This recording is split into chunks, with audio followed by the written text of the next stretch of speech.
Have you ever wondered whether casually tossing away an old Buddhist calendar with an image of a deity might be silently draining away your good fortune?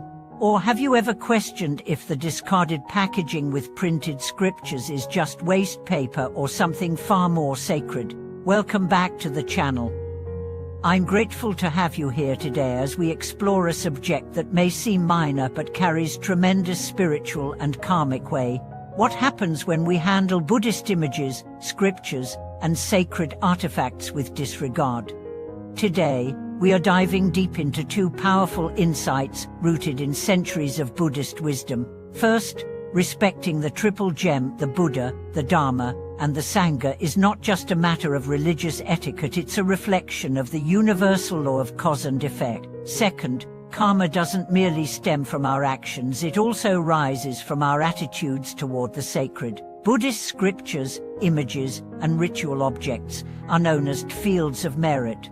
To treat them with irreverence is to sow the seeds of future suffering. Let me take you into a story that seems simple at first glance, but reveals profound truths. A devoted layman once housed a statue of the Buddhist Offerguans in his home. Over time, he relocated, and in the chaos of moving, he nonchalantly wrapped the statue with old clothes and discarded it at a recycling center. That same night, he developed a high fever that persisted for days. Multiple hospital visits yielded no diagnosis. Eventually, he visited a temple, confessed what he had done, and consulted a senior monk. The monk told him bluntly, the statue of the Buddha is not ordinary material. To discard it as junk is to forfeit all reverence and, with it, all blessings. The man immediately reinstated a proper altar, repented sincerely, and recovered shortly after. Now you might find that hard to believe. But think of it this way. In Buddhism, a statue isn't just stone or wood, it represents the Buddha's presence, a symbolic guide to liberation. Scriptures aren't just words, they are the distilled wisdom of enlightenment, illuminating the path through suffering. To treat these sacred objects as trivial is to disregard the path to freedom itself. This idea is not merely symbolic. In the Lamrim Chenmo, it is said, a disrespect toward the Dharma and those who teach it breaks the seed of wisdom. When you reduce sacred texts to mere paper, or treat statues as just ornaments, you're cutting off your potential to gain insight and spiritual merit. It's akin to planting a tree, but chopping its roots before it can grow. You might think, but I'm not a monk or a nun. What should these rules apply to me? That's where many go astray. The law of karma doesn't differentiate based on our occupation or title, it responds to the subtle intentions behind our actions. If your heart harbors even a trace of irreverence, the karmic result is already set in motion. Conversely, if you show the slightest reverence, even gently brushing dust off a Buddha image, you plant seeds of infinite blessings. The revered Master Yin Guan once wrote, "Before reading a sutra, one must wash their hands, rinse their mouth, clean the desk, and sit upright."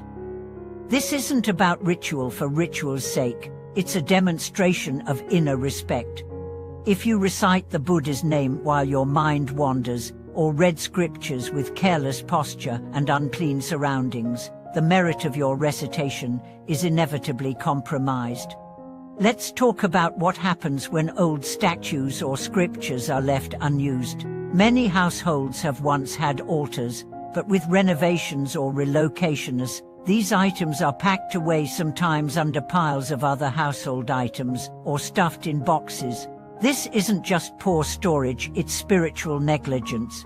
Once an image has been consecrated or placed on an altar, it represents the manifested presence of the Buddha and should be treated accordingly. It deserves the same reverence as if the Buddha himself were in the room. The Diamond Sutra says, wherever the sutra resides, there too is the Buddha. Even a small cord with the words Namo Amitabha carries profound significance. It represents boundless light and life. Tossing it away is akin to discarding a lifeboat on stormy seas. There's an old saying, if one would give up their life for half a verse, How can one discard the entire sutra?